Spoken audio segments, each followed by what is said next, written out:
Hi everyone, welcome to Paul Programs. Today we're talking about time. Many games use time as a part of gameplay. We'll take a look at 3 ways of handling time in games. The first is real time. This system reflects real world time. The second is game time, where time proceeds along with gameplay. The last is event time, where time only moves due to a gameplay event. Now, let's go into detail about how these systems are implemented. Real-time uses a system clock to set time in a game. An example of this are the Pokemon games that feature time.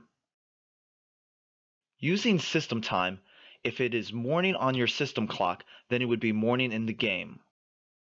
Pokemon Moon has a unique take on this system.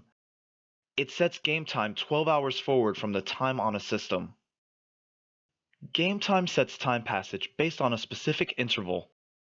To implement game time, you want to decide how much time passing is considered a day in a game world. A good example of how game time works are Breath of the Wild and Majora's Mask. In these games, time passes at a set rate as time played passes. Event time has time move forward once a specific event occurs, so there is no racing the clock. An example of this are modern Persona games. Players take part in activities that can cause time to move forward.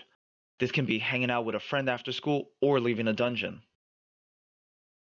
These games and many more provide great uses of time within games. Let's take a look at a simple demo built to show off these systems. The demo works like so. You are able to pick a time system. When set to real time, it'll match the background time to the current time. If you change the modifier, it'll adjust time forward based on that modifier. If you set it to game time, a full day will be decided by the value set in hours. The lower the value, the quicker time will pass in a game. The last setting is event time. In this mode, when a player presses a button, it'll move time forward. This is meant to simulate completing an event in-game. Now that we have seen how all this works, let's talk about the code. Here we have the day transition method. That drives game time and event time methods. This will always move time forward when it is called to do so. System time does not make use of this. System time is the method that works to match time in-game to the system. The method grabs the current hour, adds in a modifier if one is used. The mod operation is used to determine the hour within 24 hours.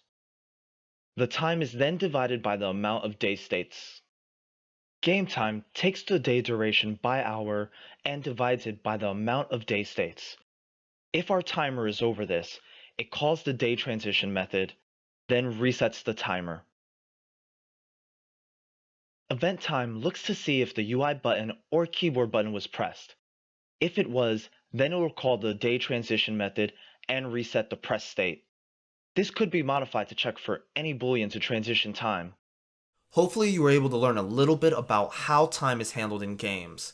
A link to the GitHub code will be posted below. If you have any thoughts, comments, or questions, leave them below as well. Thanks for watching and catch you next time.